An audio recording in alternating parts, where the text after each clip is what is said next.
versículo 1 a 18.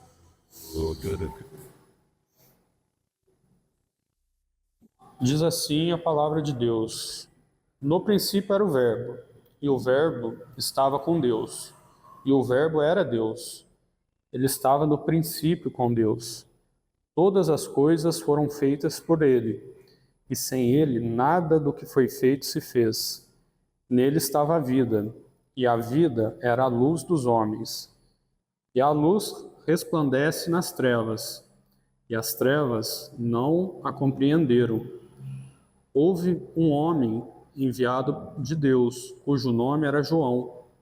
Este veio para o testemunho, para que testificasse da luz, para que todos crescem por ele.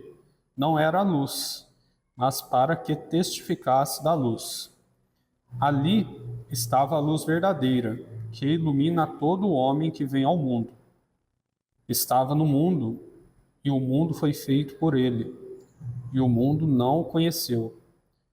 Veio para o que era seu, e os seus não o reconheceram. Mas a todos quantos o receberam, deu-lhes o poder de serem feitos filhos de Deus, aos que creem no seu nome, os quais não nasceram do sangue, nem da vontade da carne, nem da vontade do homem, mas de Deus. E o Verbo se fez carne e habitou entre nós, e vimos a sua glória, como a glória do unigênito do Pai, cheio de graça e de verdade. João testificou dele e clamou, dizendo: Este era aquele de quem eu dizia: O que vem após mim é antes de mim, porque foi primeiro do que eu. E todos nós recebemos também da sua plenitude, e graça por graça, porque a lei foi dada por Moisés. A graça e a verdade vieram por Jesus Cristo. Deus nunca foi visto por alguém. O Filho unigênito, que está no seio do Pai, esse o revelou. Vamos iniciar nossa mensagem com uma oração, agradecendo, porque esse texto é um texto poético, é lindo, né? Um texto que revela que Jesus está conosco desde o princípio, né? Ele como Criador de todas as coisas, né? Senhor nosso Deus, amado Pai, muito obrigado por nos dar esse privilégio, Senhor, o privilégio de conhecer a sua palavra, de pertencer à sua família. Para nós é muito edificante, é motivo de muita alegria, Senhor, é uma graça imerecida. Para nós também é motivo de muita honra, e nós queremos render glória sempre ao seu santo nome, Pai. Em nome de Jesus. Amém.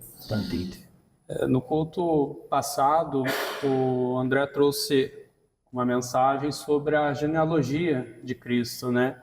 E pesquisando sobre esse contexto, vi algumas profecias. No Antigo Testamento existem mais de 48 profecias, inclusive sobre a genealogia de Cristo, a genealogia do Messias, né?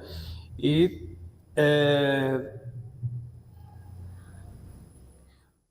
eu trouxe ali pode deixar nesse primeiro. Trouxe aqui um pequeno versículo que é uma das profecias que anunciavam a vinda do Messias, né? Que fala que transpassado por causa das nossas transgressões. E justamente ali já anunciava 700 anos antes a vinda do Messias. Mas não só Isaías, né? Tem mais de 48, esse número eu tirei de um livro que o André me presenteou no ano passado. Isaías também revela que o nascimento do Messias viria de uma virgem, e Jesus cumpre essa profecia, que o Messias seria morto como um cordeiro, né? Seria moído, ele usa essa expressão moído, né? Na cruz, e Cristo cumpre essa profecia também. Em Miqueias, a gente vê ali uma profecia sobre o lugar do nascimento de Cristo, que seria em Belém. Cristo cumpre também essa profecia. E Gênesis e Jeremias especificaram a ascendência de Cristo. Achei muito interessante que aí Mateus, logo no primeiro capítulo já traz para a gente, e aquilo já estava profetizado. O Messias como descendente de Abraão, Isaac e Jacó, da tribo de Judá, da família de Davi. Cristo cumpre integralmente essa profecia também. E em Salmos, interessante que predisse que o Messias sofreria uma traição e também seria acusado por falsas testemunhas, e o modo de sua morte também está ali em Salmos, quando diz que transpassado nas mãos e nos pés, e apesar de a crucificação sequer ter sido inventada, né?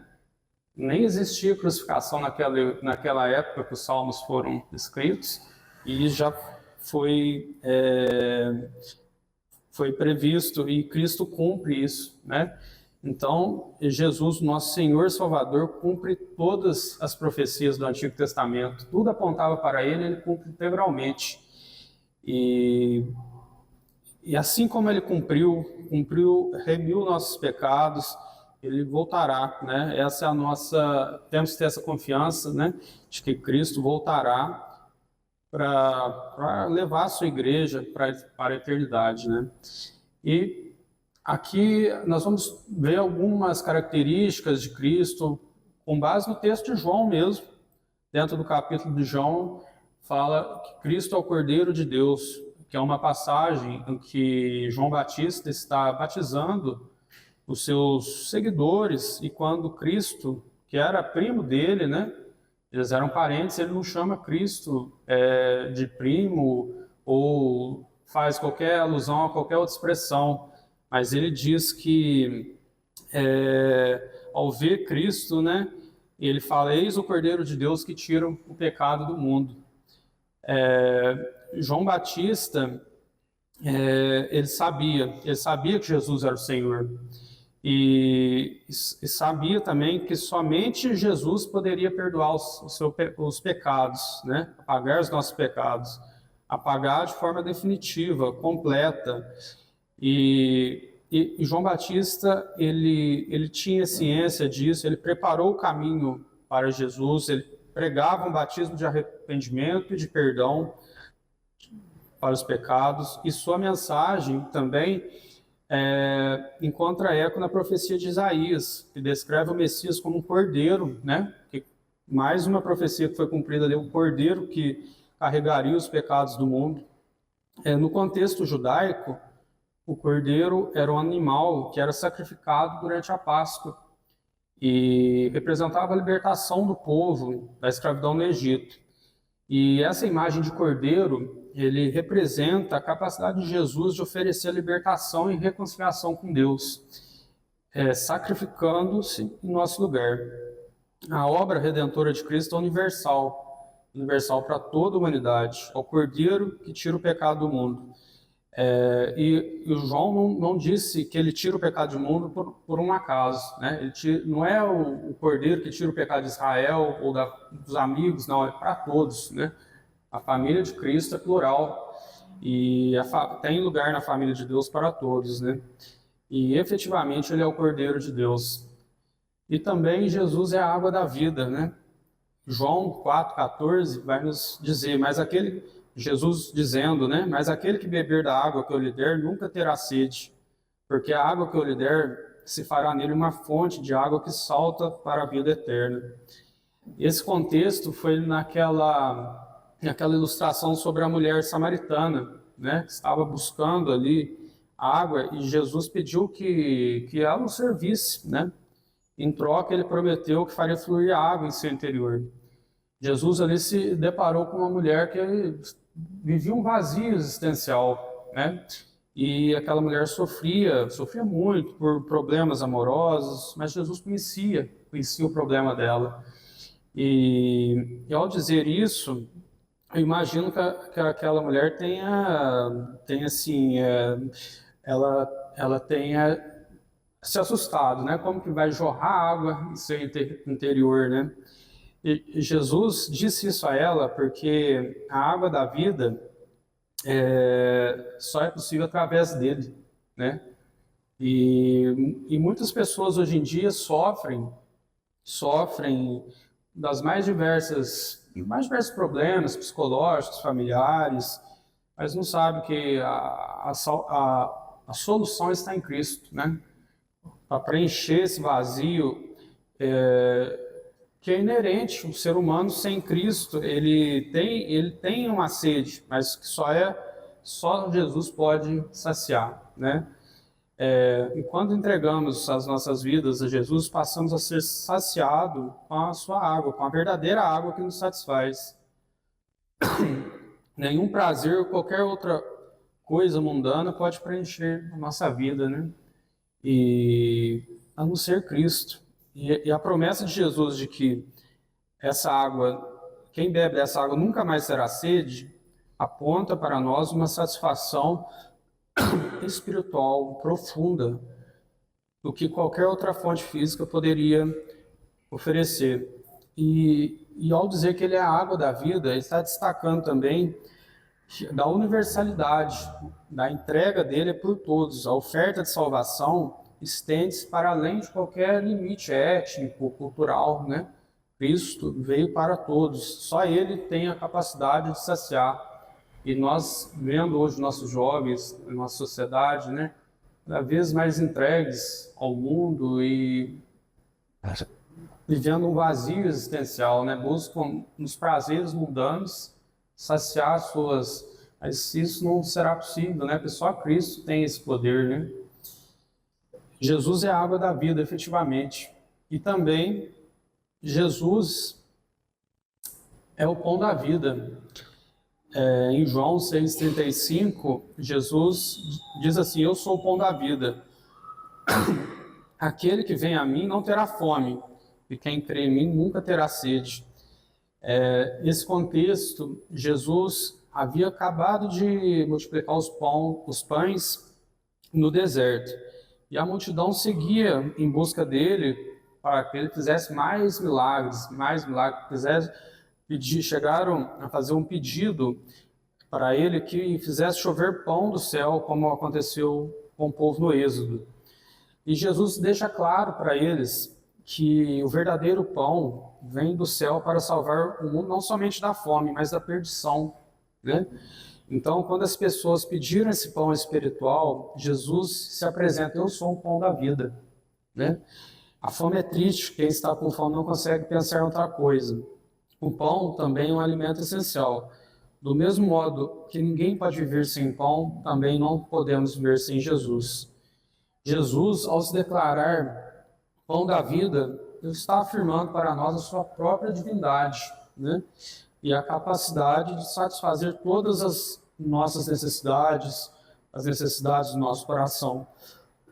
E a fé em Cristo, como pão da vida, é o caminho para oferecer a redenção dos pecados e a comunhão plena com Deus. Portanto, crer em Jesus significa reconhecê-lo como o único caminho para o perdão, esperança e vida.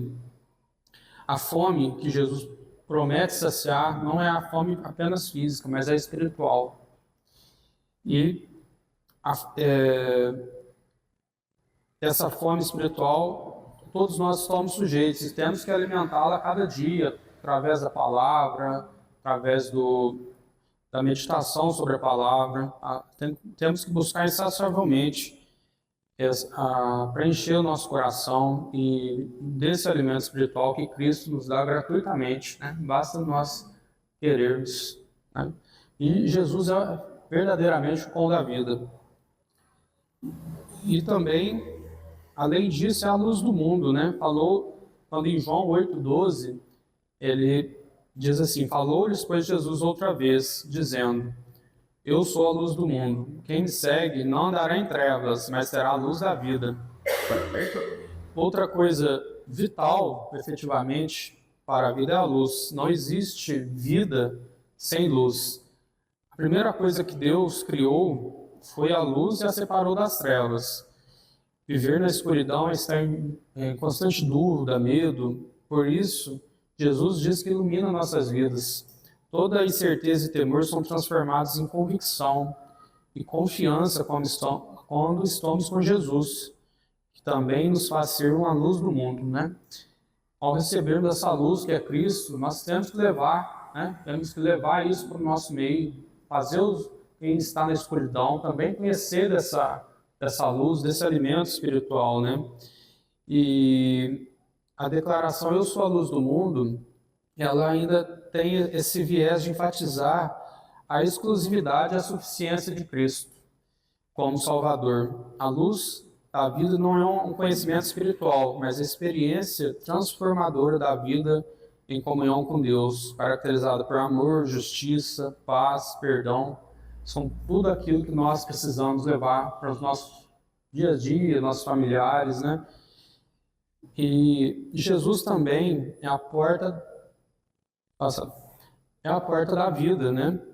Ele diz em João 10:9, "Eu sou a porta, se alguém entrar por mim, salvar-se-á, e entrará e sairá, achará pastagens." Jesus está nos dizendo que a porta, ele é a porta, e a porta transmite segurança, mas também é símbolo de liberdade. Jesus falava sobre o rebanho que precisava estar num aprisco, bem protegido para descansar, mas também necessita de espaço e liberdade para buscar pastagem. Jesus diz que é a porta porque nos protege e também nos dá liberdade. Ao declarar que podemos entrar e sair, significa que somos livres em sua presença. Quando precisamos de uma oportunidade, pedimos a Deus que nos abra uma porta, então sabemos que Ele pode abrir e ninguém pode fechar. Por Jesus, todos nós somos livres, né? E quando Ele diz que se alguém entrar por mim, salvar-se-á, afirma a salvação pela fé como o único caminho para Deus. A fé em Jesus é o único caminho para Deus. Entrar por Jesus significa confiar em sua obra redentora na cruz, aceitando-o como Senhor e Salvador. A salvação é um ato de graça divina, um dom merecido, recebido pela fé, não por obras, né? Parece tão simples, né? Mas é difícil, né?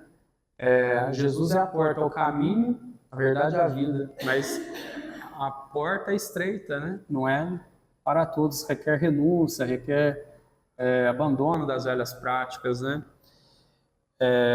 Jesus também é o bom pastor. Em João 10:11, ele fala: "Eu sou o bom pastor que dá a sua vida pelas ovelhas." E é muito interessante que aqui esse versículo vai nos revelar que Jesus, ele mostra para nós que ele se interessa por cada um. E Jesus, ele sabe cada um das suas ovelhas, né? Ele mostra que assim como as pessoas cuidavam de suas ovelhas, assim também ele cuida de cada um de nós e conhece cada um pessoalmente, como um pastor que sabe diferenciar cada ovelha. Ainda ele nos alerta, né, nos versículos seguintes a esse, que existem mercenários, pessoas que só fazem coisas por interesse e não prosseguem diante das dificuldades. Jesus, ele vai nos revelar que ele é o bom pastor não somente pelo cuidado, proteção e conhecimento, mas principalmente porque é o único que dá a vida por nós, né? Ao contrário das ovelhas que dão a vida pelos seus proprietários, Jesus é quem se entrega por cada um. E essa imagem de pastor, ele ressalta a relação pessoal que Cristo, que ele tem conosco, né? Com esse cuidado individualizado que ele demonstra por cada um de nós. É um pastor que reconhece e ama profundamente cada uma de suas ovelhas. Jesus é o bom pastor, mas também Jesus é a ressurreição e a vida. Ele vai nos dizer: "Eu sou a ressurreição e a vida. Quem crê em mim, ainda que esteja morto, viverá." Aqui é interessante que Lázaro havia morrido, né? E todos achavam que Jesus havia chegado tarde demais. Mas o Senhor chega e ele diz que ele é a própria ressurreição e a vida. E isso só foi compreendido pelos discípulos e seguidores mais tarde, quando Jesus chama Lázaro pelo nome, ainda mais quando ele se ressuscita, né? Ele ressuscita. E Deus é o único que pode dar a vida. E Jesus, sendo Deus, ele é o autor da vida. Com isso, ele mostra que não há limites para o seu poder, né? Mostra que nós podemos confiar nele inteiramente, porque ele Ele tem solução para tudo, inclusive para a morte, né? Ele é a ressurreição, a vida, mas também é o caminho, a verdade e a vida. E vai nos dizer o seguinte, em João 14:6. Disse-lhe Jesus: eu sou o caminho, a verdade e a vida. Ninguém vem ao Pai senão por mim. E quando Jesus estava orientando os seus discípulos sobre a morte e a ascensão, deixou claro que lhes prepararia o caminho por onde andasse, que nunca estariam sozinhos. Então Tomé lhe pediu que lhe mostrasse o caminho. Foi quando Jesus lhe disse que ele é o próprio caminho. Muitas religiões nos apontam diversos caminhos diferentes, né? Jesus, entretanto, mostra que ele é o caminho. Deixa claro que só se chega a Deus através dele, né? E também nos aponta que esse caminho nós não trilharemos, né, sozinhos. Ele estará conosco e revelará a nós a direção que nós devemos seguir, né? Se nós estivermos diante de um contexto que nós não saibamos para onde ir, temos que ter essa convicção, né? Vou me apegar em Cristo, porque Ele é o caminho. Se eu tiver dúvidas, Jesus é a verdade. E se nós tivermos medo, vamos ter confiança que Jesus é a nossa vida, né? A direção certa, nos dará a direção certa. Cristo também é a videira verdadeira. Em João 15:5, ele vai nos dizer: eu sou a videira, vós as varas. Quem está em mim e eu nele, esse dá muito fruto, porque sem mim nada podeis fazer. E é interessante que a vide, ou a parreira de uvas, era muito cultivada no tempo bíblico, né? Devido ao clima árido e à escassez de água, o suco de uva e o vinho era essencial naquele contexto. Poderiam armazenar o vinho, carregar em viagens pelo deserto. O vinho também era símbolo de alegria e prazer. E Jesus diz então que ele é a videira verdadeira, porque sem os troncos e ramos não podemos produzir frutos cultivados por um Deus que é o agricultor. Isso mostra a dependência que devemos ter do Senhor em todos os pontos da nossa vida, né? Ligados em Cristo, teremos uma vida frutífera e abençoada. E Ele, de fato, é a videira verdadeira. E também ele diz que, em João 8:58, que em verdade vos digo, que antes de Abraão existisse, eu sou. Ele diz isso num contexto de uma contenda que ele estava tendo com os fariseus. E quando ele disse isso, inclusive ele e os discípulos foram apedrejados, né? É interessante que essa expressão eu sou, a gente vê lá em Êxodo 3:14, quando Moisés pergunta qual seria o nome de Deus, né? Então o Senhor lhe respondeu, eu sou, mostrando a sua eternidade e poder. Então Jesus reivindica ser o mesmo Deus que revelou a Moisés, né? E isso causou um grande... Acho que você imagina os fariseus com aquela panca de que eram os donos da verdade, né? E quando vem um homem humilde dizer eu sou, né? Isso deve ter causado muito, tanto que crucificaram Cristo, né? E a Bíblia também diz que o Filho Jesus Cristo, esse é o verdadeiro Deus. Não há dúvida nenhuma que sobre a divindade de Cristo. Enquanto nós existimos apenas temporalmente, Deus é infinito, imutável, é o Todo-Poderoso. O nome de Deus, eu sou, muitas vezes está associado a atributos divinos que revelam sua plenitude e capacidade de nos abençoar. E Deus é tudo isso, né? Eu selecionei esses 10 pontos, mas é muito mais que isso, né? E ele cumpre todas, assim como foi falado no início, ele cumpre todas as profecias. Ele efetivamente é o nosso Senhor e Salvador, a quem devemos amar profundamente, inteiramente, e render graça todos os dias em nossas vidas, porque Ele é o autor da vida. Sobre Ele devemos lançar toda a nossa confiança, que a sua palavra é verdadeira e eficaz. Amém? Amém. Em oração para a gente terminar, Pai amado, obrigado por mais essa manhã. Para nós, Senhor, é um privilégio estar aprendendo um pouco mais a Sua palavra que tanto nos edifica, tanto nos abençoa, Senhor. Nós queremos pedir que seja conosco, que abençoe a cada um que está aqui, a nossa semana, nos proteja de todos os perigos, Senhor.